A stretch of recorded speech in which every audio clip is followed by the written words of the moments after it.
the weapon of this Sundalo. administration. Tatakutin, bibilin, Yes, yan ang intimidate, kanilang kakasuhan. panlaban talaga. I agree dun sa Kaya mga natidinig ko nagtatagumpay sa sila mga tao na so many wasted opportunities. True. Totoo naman. Wasted opportunity. To the tune of Ang 4 dami ng years. pagkakataon dapat eh. Opportunities, 4 talagang years counting. kikilos. Wasted. Sayang. True. So ngayon, 2 taon pa. Hintayin na lang natin yung 2 taon, sabi. Naku po. Mag-election na lang, 2028.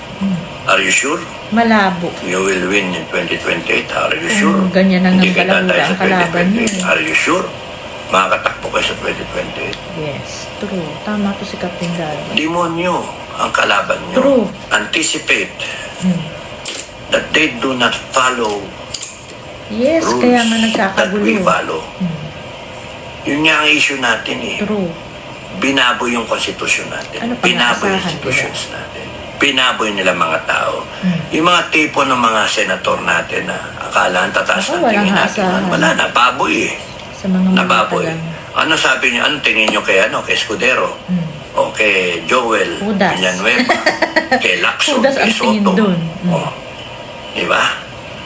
Binaboy mga senator natin Baboy na baboy lahat. dahil sa pera.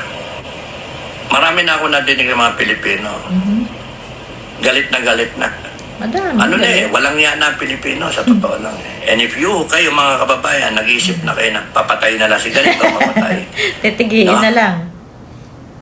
So ayan, tama naman talaga yung sinasabi niya na ang weapon talaga nitong gobyernong bangag na to, manakot, manuhol, diba? Yung ganyan, kung hindi ka masusuhulan, tatakutin ka na lang, kakasuhan ka na lang, tapos gagamitin na lahat ng resources ng government para manalo sila. Ano nga ba namang laban mo? Ay sila yung nakapwesto, diba? Kaya ayan, lahat binaboy na. Kaya, totoo naman yung sinasabi niya, napakadami na talagang galit, napakadami na nag-iisip na ano pa bang way na talagang ang sinasabi, lumabas na lang, kumilos na. Kaya lang, hindi naman lumalabas yung iba. Wala naman pakialam yung iba. Kasi nga, sa sobrang hirap ng buhay, kung lalabas ka pa, baka ay magugutom ka talaga.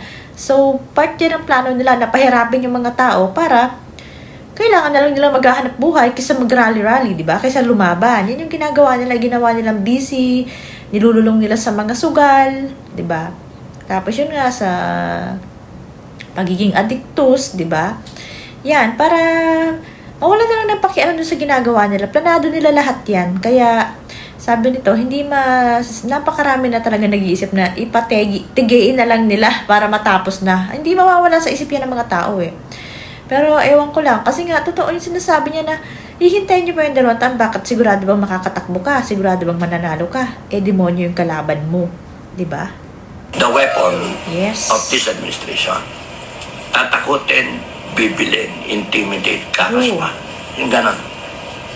So, Yan talaga, kaya wala kang magagawa. kung ginawa nila sa isang isang senator, masukulan ka na lang. sa tingin nyo, di nila kayang gawin Sa sa isang maghihirap ordinaryong ka. tao, sa isang maleta boy.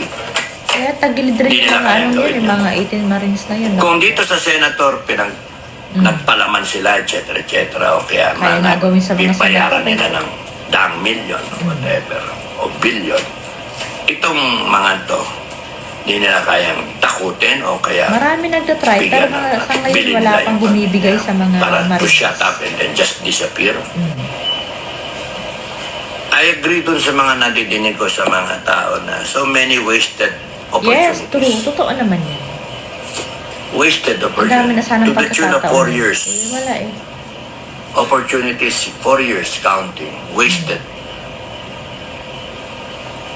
Sayang. Sayang So pala. ngayon, 2 taon pa. Hintayin na lang natin yung 2 taon, sabi.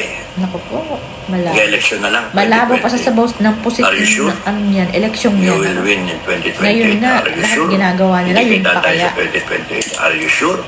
Makakatakbo kayo sa 2028. Pinipilit nga nila ang yung kalaban true, nyo. true, true. Anticipate that they do not follow rules Yes. that we follow. Yun nga ang issue natin eh. Binaboy yung konstitusyon natin. Binaboy yung baboy na institutions lahat. natin. Binaboy nila mga tao. Yung mga tipo ng mga senator natin na akala ang tataas ng tingin natin noon, wala na, baboy eh. Nababoy. Ano sabi niyo? Ano tingin niyo kay Escudero? o kay Joel Villanueva, kay Lacson, kay Soto. Oh, di Mga ba? hudas. Binaboy. Ang tingin Kasi dyan ng mga tao yung mga hudas. dahil sa pera. Anong ginawa ni Satanas kay Eva sa akin? Binaboy. Binaboy, mansanas lang Tinukso. yun ha. Mansanas lang yan. Ito, punta na. Ito malupit, isang Milyon, maliit. bilyon ang tinukso. Pumatol eh. So yan na. That is where we are right now. Institutions, Totoo naman. baboy. Lahat, Justisya na buong natin, Pilipinas. binaboy. Lahat eh. And right now, sila pa yung nasa tama. I-impeach ang Inday Sara. Yes. Ng putya, no? At gagamitin nila yung armed forces at yung PNP para sawatain. Ayan pa oh. Sasawatain, that's the term nila ang ginagamit. Kung ano man yung uprising ninyo. Grabe no. Lalakas ang loob nila, no? Sasawatain. Tatawa ako nung nadinig ko yun eh. Kung ano man ang kilos ninyo, sasawatain namin. Yan ang sabi ni General Browner. Wala talagang asahan Doon sa mga, sa kumana din, sa UPI yata yan. Or he made a public statement, sasawatayin na. Talaga. When you have 1 million Filipinos na Kahit 1 million in a na lumabas, mode eh, of pwede na rebellion, sasawatayin ninyo? Ha? Marami na ako nadinig ng mga Pilipino. Galit na. True. Madami Ano na eh, talaga. walang yan na Pilipino sa totoo lang eh. And if kayo mga kababayan, nag-iisip na kayo na papatay na lang si ganito, Yes, papatay na lang para No? matapos na. Wala No? eh, ganun talaga. Imagine Ang may how the isip ng devil mga works tao. in us na gusto niya na patayin yung mga tao, di ba? Ako gusto ko patayin lahat. Mas matindi to si Captain Dado. At paikutin natin yung gulong, tumayo tayo, hulihin natin lahat. Dapat ganun. Tsaka katayin natin lahat. Yun yung sa akin. Yes, Pero yung pa dapat isa-isa, lang. small time yun. Gusto ko, kung ilang balat yan, may 1,000 ba yan? Ay, putang ina. So, ayan na nga. Talagang totoo naman na ang ginagawa nitong ano na to, itong gobyernong bangag na to, kapag hindi ka masuhulan, tatakutin ka, kakasuhan ka. Eh, ano nga ba na pipiliin mo? Eh, doon ka na lang sa susuhulan. Paldo ka pa, di ba? Kaya nga lang, kahit na anong gawin mo, hudas na ang tingin sa'yo ng mga tao, katulad ng mga senator, di ba? At saka, kahit sino dyan, talagang ganun ang ginagawa nila eh. Talaga lang ngayon, sa ngayon, na hindi pa nila pinupwersa, puro kaso pa lang yung, yung mga Marines, pero paano nga kung mali-maleta din ang ibigay dyan? Eh, syempre, mananahimik ka na lang, di ba? Kaysa naman makulong ka pa, magipit ka pa, eh, syempre may pamilya ka din naman. Kaya napakahirap ng laban ng mga Pilipino ngayon, kasi nga nagtatagumpay sila, diyan sa ginagawa nilang yan.